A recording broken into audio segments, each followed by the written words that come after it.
Shalom sekali lagi. Pertama kali saya mau memperkenalkan, saya Haryanto Listiawan. Saya dan istri saya tercinta akan mengisi session ini yang dengan tema adalah Rule and Reconquer. Ya. Saya agak kaget sih terus terang dengan, walaupun memang ditulis ini youth, tapi saya pikir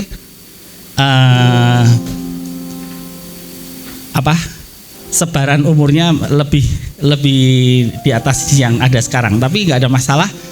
Saya tetap percaya adik-adik semuanya adalah anak panah kemenangan Tuhan yang akan dipakai Tuhan sendiri untuk melaksanakan setiap rencana Tuhan. Ya, oke, PPT-nya udah bisa keluarkan ya. Oke, ini menaklukkan dan memerintah atas dunia. Ya. Kalau dalam tema dalam retret ini kan semua harus red ya, RED. Jadi rule and reconquer. Nah, rule. Ada yang tahu arti kata rule-nya? Biar interaktif, jangan terlalu ini. Rule. Memerintah apa? Mengatur. Ya betul, mengatur. Ruler itu mengatur. Pengatur, ruler itu pengatur. Penggaris juga ruler. Ya. Rule. Reconquer itu apa artinya? Ayo Fed. Apa? Ya, menundukkan kembali. Conquer, menundukkan, reconquer. Kalau ada kata menundukkan kembali, berarti sudah pernah ditundukkan atau belum? Sudah pernah. Tapi sekarang sedang tidak ditundukkan. Ya kan? Kalau conquer berarti kan memang belum pernah ditundukkan. Tapi reconquer berarti dunia ini sudah pernah ditundukkan. Pada masa kapan? Pada masa kitab Kejadian. Masanya Adam dan Hawa belum jatuh dalam dosa. Dunia itu tunduk. Kejadian 1 ayat 26.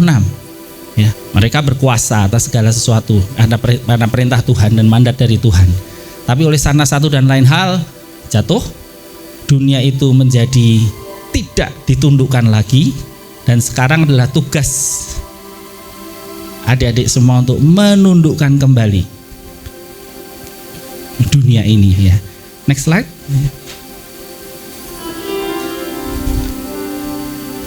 Oke, sebelum ke sini saya akan sampaikan gini ya. Saya yakin kita berasal dari provinsi-provinsi berbeda, gereja-gereja berbeda, semuanya berbeda. Dan saya sungguh minta Tuhan berikan pada kita yang namanya roh unity. Ketika kita nanti akan bicara gereja, itu adalah kita bicara tentang tubuh Kristus. Tubuh Kristus sendiri, di mana Kristus adalah kepalanya. Kita tidak bicara tentang organisasi, tentang apapun juga. Jadi jangan ada pertentangan setelah kita belajar ini. Tugas kalian adalah mendukung dan melakukan yang Tuhan taruh di hatimu, karena engkau dikasih pengertian oleh Tuhan Roh Kudus sendiri tentang hati Tuhan. Untuk itulah saya tadi berdoa biar mengalir dari hati Tuhan. Kalau itu tidak mengalir dari hati Tuhan, yang timbul akan bisa pertentangan. Balik nanti mungkin Kak Yafet cerita ke gembalanya ini begini, nggak cocok. Ya, bukan itu yang diharapkan. Sama sekali bukan itu. Yang diharapkan adalah engkau kembali, engkau menangkap hati Tuhan dan melakukan tanpa pertentangan, tanpa perpecahan, tapi engkau menyelesaikan dan upahmu itu besar sekali. Engkau mungkin akan tidak disukai atau apapun juga, tapi percayalah upahmu besar. Jadi janji dulu ya, minta the spirit of unity. Kita tidak memang Tuhan bilang aku datang tidak untuk ini ya, tapi untuk membuat pemisahan. Tapi itu bukan kita, itu Tuhan Yesus. Tugas kita dari sekarang adalah membawa unity itu.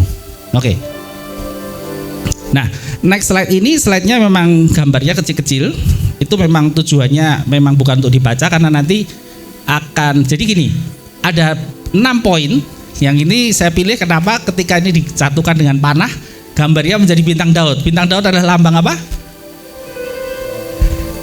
Lambang pemerintahan Tuhan. Ya. Bintang Daudnya adalah lambang pemerintahan Tuhan. Jadi puzzle atau poin-poin yang akan dibicarakan nanti akan menuju kepada satu lambang pemerintahan Tuhan, dan nanti Ibu Esther akan menceritakan tentang memulai dari diri kita sendiri bagaimana begitu ya. Nah, gambarnya memang kecil-kecil, itu tidak usah dilihat. Kita next slide lagi. Oke. Nah, saya percaya adik-adik semua di sini udah terima Tuhan Yesus dong. Ya. Terima Tuhan Yesus berarti terima pengampunan, terima keselamatan, lahir baru, terima Roh Kudus pasti. Ya. Nah, ada nggak sih hal lain selain dari keselamatan, pengampunan, kesembuhan, berkat, hikmat yang Tuhan sediakan untuk anak-anaknya, untuk gereja, untuk tubuh Kristus? Ada enggak? Ada, ya. Nah, kita baca di Efesus 1 ayat 3. Terpujilah Tuhan Bapa Tuhan kita Yesus Kristus, yang dalam Kristus telah mengaruniakan kepada kita segala berkat rohani di dalam surga. Segala itu berapa? Ya semua. Mungkin adik-adik berpikir berkat rohani, Pak. Iya, kalau di surga semua rohani. Di surga nggak ada yang daging, ini nggak ada. Di surga semua roh. Ya, mobil, emas di surga bentuknya tidak bentuk fisik, tapi artinya gini, segala berkat rohani di surga disediakan buat kita. Pegang ini dulu. Jadi tidak terbatas kepada keselamatan, berkat, hikmat, itu semua baik. Tentu saja itu semua baik. Tapi ada yang lebih lagi yang Tuhan sediakan. Karena apa? Segala berkat rohani, ya. Di kitab Kejadian 1 ayat 26, Tuhan berfirmanlah Tuhan, baiklah kita menjadikan manusia menurut gambar dan rupa kita, supaya mereka berkuasa atas ikan-ikan di laut, burung-burung di udara, dan atas ternak, atas seluruh bumi, dan atas segala binatang melata yang merayap. Nah, Kejadian 1 ayat 26 ini kira-kira kan kata-katanya gini ya, kalau saya rubah dengan kata-kata yang mungkin sekarang. Marilah kita, Tuhan nih ya, membuat duplikat kita di bumi. Setuju? Loh, seperti ya, kalau jangan terlalu tegang-tegang ya, biar santai, interaktif. Menurut gambar dan rupa kita. Oh, saya nggak bawa kunci, oh ada kunci. Tapi kunci mobil bukan kunci rumah. Menurut gambar dan rupa, kuncinya dibikin sama supaya bisa membuka lubang kunci yang sama. Berarti duplikat kan? Kalau kunci ini saya bawa ke tukang kunci, tolong buatkan kunci yang sama. Setelah jadi, kunci itu bisa saya pakai untuk buka pintu atau buka mobil atau apapun yang sama. Jadi Kejadian 1:26 itu adalah, bahasanya kita sekarang adalah, marilah kita membuat duplikat kita, duplikatnya Tuhan.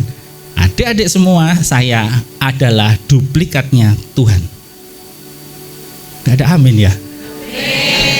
Kalau nggak duplikatnya Tuhan, itu duplikatnya siapa? Ayo yang semangat. Memang bangunnya udah pagi ya tadi ya soalnya ya. Nah, supaya mereka berkuasa. Nah, ini dia nih yang akan kita bahas, berkuasa. Nah, rencana Tuhan untuk membuat manusia yang adalah duplikatnya Dia di Kejadian 1 ayat 26 yang berkuasa ini, itu manusia udah ada atau belum? Belum. Dia baru berencana kok, marilah kita. Jadi bayangkan ya, rencana Tuhan ada tentang dirimu, tentang saya, untuk menjadi duplikatnya Tuhan, untuk berkuasa atas bumi dan segala binatang, ternak dan sebagainya. Itu sudah ada sebelum dunia ini diciptakan. Next slide. Nah, oke. Di doa Bapa kami, doa yang sangat populer, pasti adik-adik diajarin dari masa sekolah minggu ya. Matius 6 ayat 10, datanglah kerajaanmu, jadilah kehendakmu di bumi seperti di surga. Ini kan sama ya. Tapi ini menunjukkan bahwa Tuhan memang rencanakan Adam dan Hawa dan semua keturunannya itu adalah duplikatnya Dia untuk berkuasa. Kemudian karena jatuh dalam dosa, Tuhan Yesus datang dan Tuhan Yesus mengajarkan di Matius 6 ayat 10, mintalah, datanglah kerajaanmu Bapa, dan jadilah kehendakmu di bumi seperti di surga.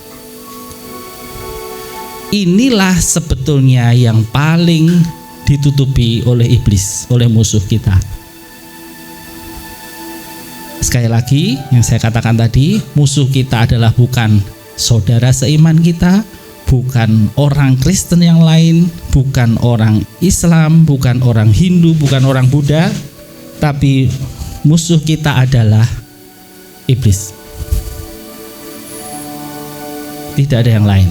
Jadi kita tidak pernah dipanggil untuk berperang musuh secara daging, maksudnya ya. Peperangan kita bukan melawan darah dan daging. Nah, kita barusan merayakan Natal. Natal itu adalah eksekusi dari rencana Tuhan untuk menyelamatkan kita. Dieksekusinya itu di masa Tuhan Yesus datang.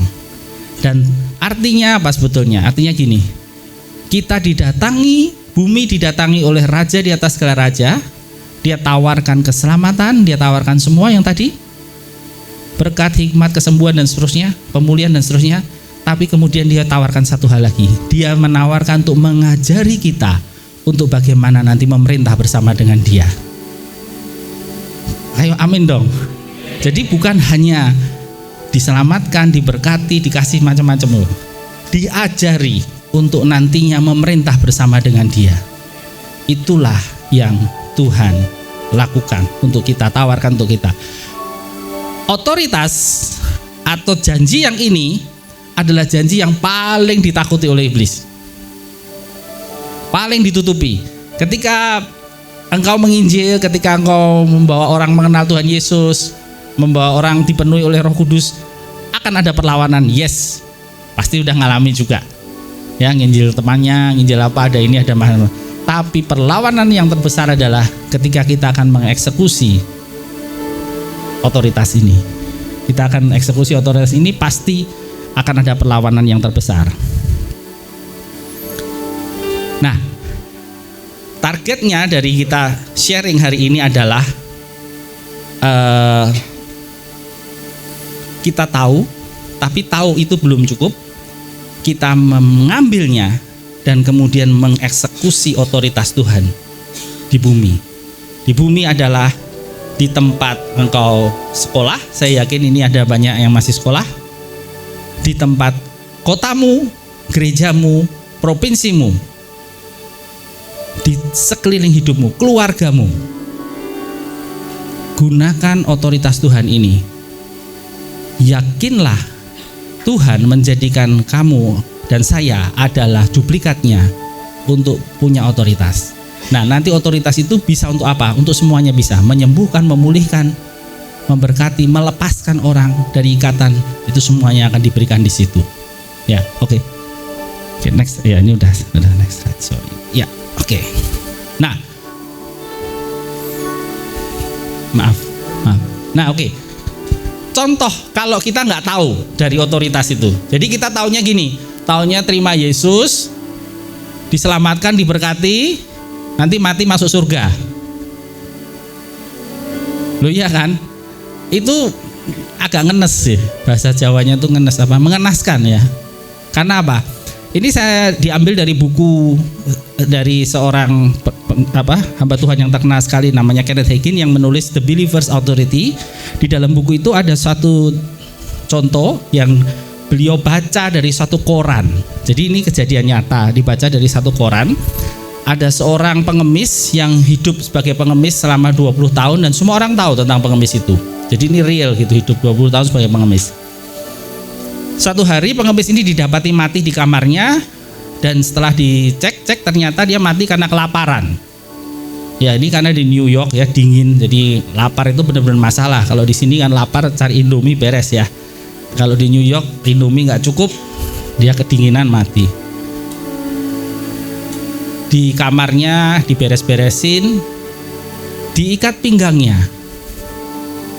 Ada uang 23.000 US dollar.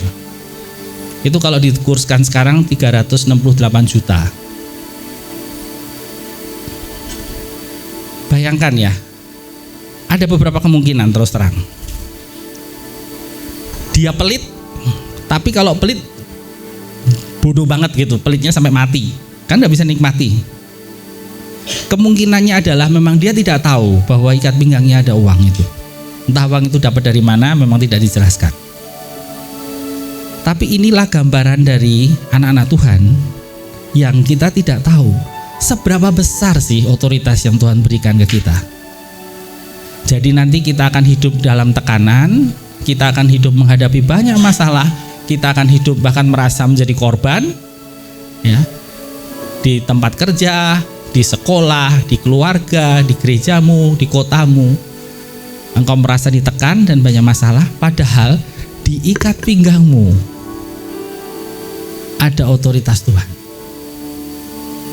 yang cuman sebatas kamu buka aja nih, ikat pinggang, buka, tunjukkan iblis. Ya, ini contohnya, soalnya Pak Kenneth Hagin ngambilnya ikat pinggang ya. Kalau pasukan terdahsyat kan mempunyai ini ya, sumpahnya Tuhan gitu ya kan. Ini otoritas Tuhan gitu. Seperti itulah otoritas yang tidak digunakan. Kita harus tahu, ambil, eksekusi, kerjakan otoritasmu itu. Itulah yang paling ditakuti oleh dunia, ditakuti oleh iblis ya. Nah, next slide. Otoritas itu nyata loh, real sekali. Mungkin adik-adik berpikir, apa ya, seperti apa ya? Tidak ada bentuknya. Jadi tidak ada bentuknya misalnya ini gitu ya. Saya mana tadi ini? Ini ada tulisannya otoritas, enggak ada. Enggak ada bentuknya. Tapi dengan iman, ketika engkau angkat otoritasmu di hadapan Tuhan dan di hadapan iblis, dia tahu pasti kok. Otoritas itu lebih pasti daripada hidup kita, karena dia sudah ada sebelum kita diciptakan, dan otoritas itu adalah milik Tuhan. Mari kita belajar lebih lanjut. Lukas 10 ayat 19. Sesungguhnya aku telah memberikan kuasa kepada kamu untuk menginjak ular dan kalajengking, dan kuasa untuk menahan kekuatan musuh, sehingga tidak ada yang akan membahayakan kamu.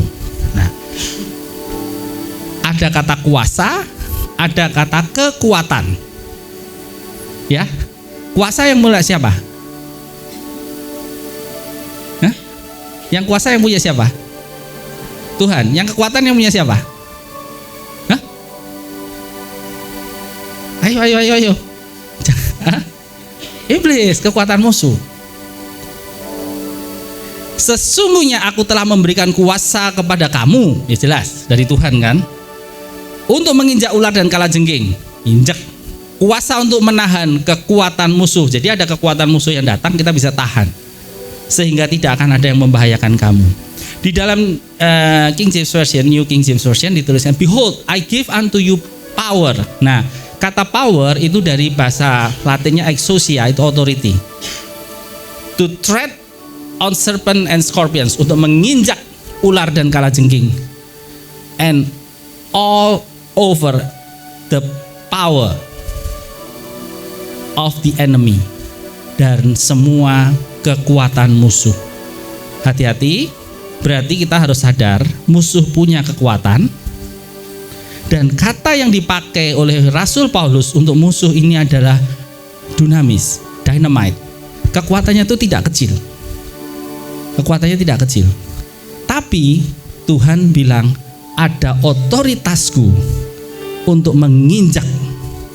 Jadi kita bisa berkata, sebesar apapun kekuatanmu, iblis, sebesar apapun kekuatanmu, masalah menekan aku, memojokkan atau melakukan apapun juga, ada otoritas Tuhan yang lebih besar sehingga aku bisa injak engkau. Ya. Nangkep ya? Tapi saya minta lebih bersemangat gitu, biar lebih hidup gitu. Kita akan lihat contoh lah ya. Next slide. Kita akan lihat contoh. Mudah, memang ini ada sedikit lucu-lucuannya, tapi mari kita lihat pelan-pelan ya. Ini bisa diputar. Ini seorang pengatur lalu lintas di India.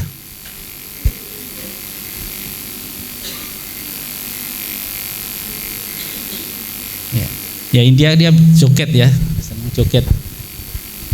Coba di hold, bisa di hold. Mundur dikit, enggak? Coba dimainkan lagi, bisa di hold gitu nggak? Nggak usah diberhentiin ya. Oke, udah jalan lagi, diulang lagi. Nanti sampai yang selesai India di stop. Tolong diperhatiin aja karena ini nggak bisa di hold. Jangan lihat actionnya yang inilah ya. Lihat tuh mobil-mobil di belakang berhenti ya. Ada mobil di belakang berhenti. Oke, udah sampai sini aja, di stop dulu. Yang kita lihat adalah seorang polisi India dari film India ya, joget-joget di jalan seperti itu. Tapi apa yang kita lihat? Ada deretan mobil yang berhenti. Dia pakai kekuatan nggak untuk menghentikan mobil itu? Nggak pakai kan? Dia cukup gini. Nggak pakai tenaga dalam kok itu, percaya saya. Ini berhenti. Nurut orang, yang disuruh jalan. Yang disuruh berhenti. Mobil yang sedang diberhentiin itu bisa nggak maju nyelonong nabrak dia? Sangat bisa. Inilah bedanya yang tadi yang Rasul Paulus katakan. You have exousia, you have authority to stop the power of the enemy. Musuh itu bisa menyerang kita. Jangan berpandangan bahwa musuh nggak bisa menyerang kita. Tapi Tuhan bilang ada otoritas dalam dirimu, dalam diriku, menahan kekuatan musuh. Truk itu tinggal injek gas, mobil itu tinggal injek gas, bisa nabrak pengatur lalu lintas. Betul ya? Tapi hanya dengan stop, berhenti. Kenapa? Pertanyaannya. Berhenti. Otoritas. Kenapa? Karena polisi, di belakangnya ada undang-undang, di belakangnya ada pemerintah yang akan membacking dia. Kalau mobil nyelonong maju, kena denda. Kalau nabrak, masuk penjara. Jadi di belakang seorang yang joget-joget tadi ada otoritas, yaitu polisi, kepolisian, lalu lintas, negara, dan hukum. Di belakangmu dan di belakangku ada siapa? Tuhan Yesus. Yang Rasul Paulus sudah katakan, unto you I give my authority to trample, untuk menginjak ular dan kalajengking dan menghentikan setiap kekuatan musuh. Kebayang ya? Jadi benar-benar loh ini otoritas. Nah, otoritas itu tidak sesuatu yang milik saya, gitu bukan. Otoritas itu milik Tuhan kok. Kita diberi. Ini bedanya. Jadi nanti ketika adik-adik peperangan rohani, doling di mana-mana ya. Jadi jangan pernah berpikir peperangan rohani itu seperti kalau film kungfu adu tenaga dalam gitu sama setan. Ya kalau film kungfu kan gitu ya. Duel gitu, kalah mental yang satu gitu. Bukan itu. Peperangan rohani adalah kalian mengeksekusi otoritas itu. Seperti pengatur lalu lintas ini. Bisa sambil joget.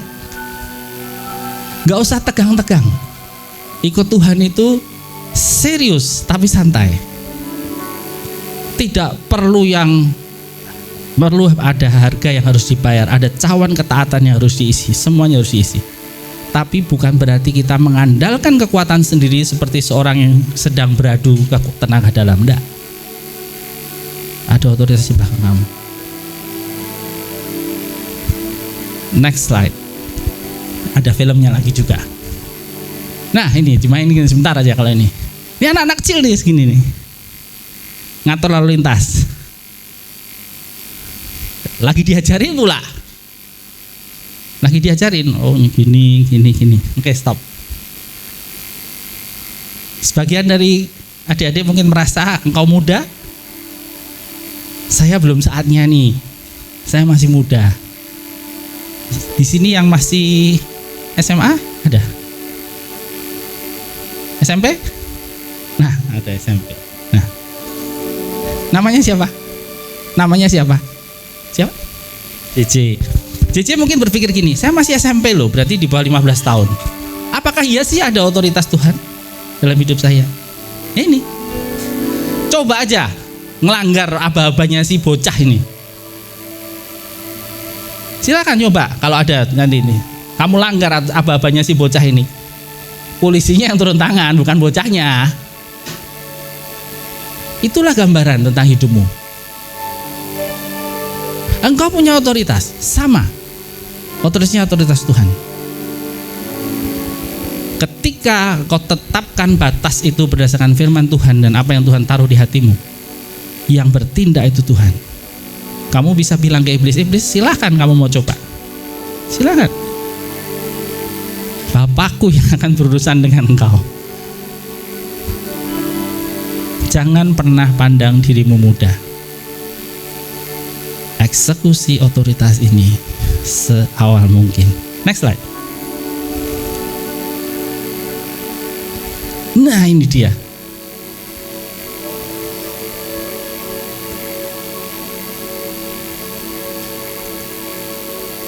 Orang cacat.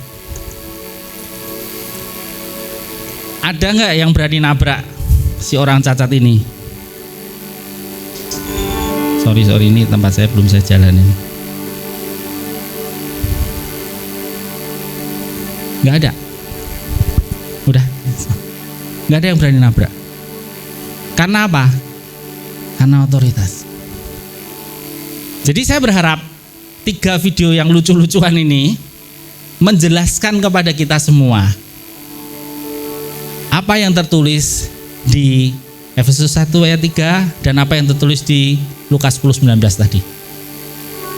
Kepadamu dan kepadaku diberikan otoritas untuk menahan kekuatan musuh, untuk menginjak ular dan kalajengking, untuk mengalahkan setiap permasalahanmu, masalah pribadimu, karakter, kemalasan, kecenderungan, tekanan dari pribadi luar ya, teman-teman, tekanan dari peermu, dari teman-teman sebayamu. Wah, nggak asik kamu ikut doling melulu. Yang asik emang kemana? Nongkrong di mall. Gunakan otoritasmu. Nggak perlu ribut. Gunakan otoritasmu. Kau tahu siapa dirimu. Dirimu adalah orang-orang yang akan Tuhan percayakan semuanya untuk menundukkan dunia, untuk mengembalikan Kejadian 1 ayat 26. Saya mungkin pakai contoh yang lebih real lagi. Tapi mungkin kalau ada dari contoh dari teman-teman boleh loh. Mengeksekusi otoritas ini juga nggak selalu langsung deal 100% jadi sih, tidak sih. Ya. Udah saya pakai contoh saya lah biar gini. Saya kerja sih Mas. Saya kerja ya, ada jadwal, ada tugas dan lain sebagainya. Terus terang, ada kalanya ketika saya tahu oh ini saya harus pelayanan, ini harus ini. Saya doa ke Tuhan, Tuhan gimana? Bilang gunakan otoritas. Saya bilang dalam nama Tuhan Yesus, jadwalnya harus bergeser, harus mundur. Lebih dari 60%, 70% otoritas itu berjalan. Tapi apakah selalu gitu? Enggak juga. Kadang-kadang tetap aja bentrok. Terus apakah kalau bentrok terus kamu bilang Tuhannya enggak berkuasa? Enggak. Ya itu latihan. Ya itu yang harus kita jalanin. Apakah terus kalau kita langsung sekaligus langsung berhasil? Enggak kan? Kayak Yafet nih yang kerja di Telkom nih. Pernah nggak jadwalnya bentrok Kak? Pernah, sering ya lo, sering dia sibuk soalnya. Otoritas itu bisa dipakai. Tapi karena otoritas itu bukan milikmu, bukan power, bukan tenaga dalammu, Ya kalau Tuhan memang tetap masih izinkan kamu bentrok dengan waktunya dan kamu nggak bisa, ya sudah, nggak apa-apa, nggak usah marah, nggak usah nyalain diri sendiri, nggak usah nyalain Tuhan apalagi. Tapi terus berjuang terus. Si pengatur lalu lintas tadi ada nggak yang melanggar? Ada, tapi yang jelas nggak mungkin nabrak. Kalau nabrak sih kebangetan. Ada yang melanggar, mungkin dari teman-teman sendiri ada yang kalau naik motor diabanin gini, stop, nekat gitu ya. Nah itu contohnya. Ada. Oke, kita kembali ke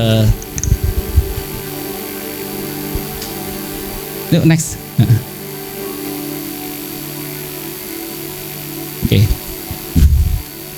Nomor 1 adalah tahu bahwa kita diberi otoritas, bahkan tugas. Kejadian 1 ayat 26. Kalian harus paham siapa lawanmu. Matius 4 ayat 9 berkata begini, ini waktu Tuhan Yesus dicobai. Iblis berani berkata gini, semua itu akan kuberikan padamu jika engkau sujud menyembah aku.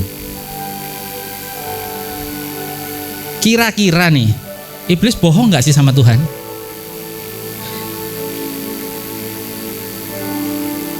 Kira-kira iblis bohong gak sama Tuhan? Hah? Bohong gak? Enggak. Gak berani iblis bohong sama Tuhan. Ini yang saya katakan tadi. Kejadian 1 ayat 26, manusia menguasai, reconquer tadi, menundukkan kembali. Memang dunia sedang ditundukkan oleh iblis. Kalau iblis tidak sedang berkuasa atas dunia, ketika iblis bilang gini, Tuhan Yesus bilang apa? Bohong lu iblis. Selesai.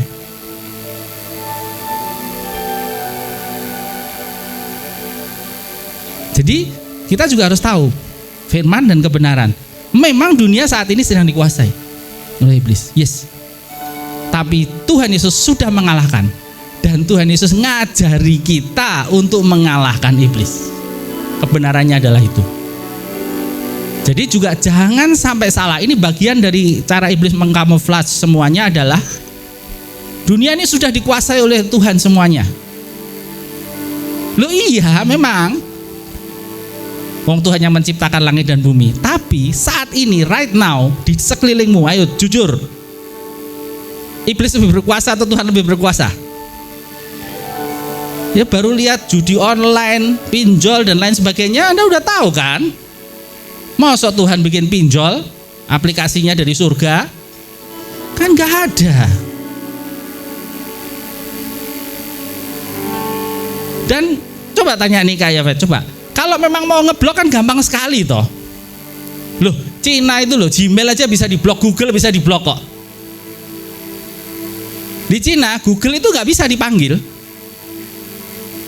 Loh kok kita bisa ngomong katanya susah ngeblok judi online sama pinjaman online? Nggak masuk akal lah. Memang nggak mau gitu aja. Itu siapa yang berkuasa? Itu tadi. Iblis makanya berani ngomong ke Yesus. Yesus, kamu sembah aku, semua bumi akan kuserahkan padamu. Jawab Yesus adalah, enyahlah iblis, sebab engkau harus menyembah Allah yang Maha Kuasa.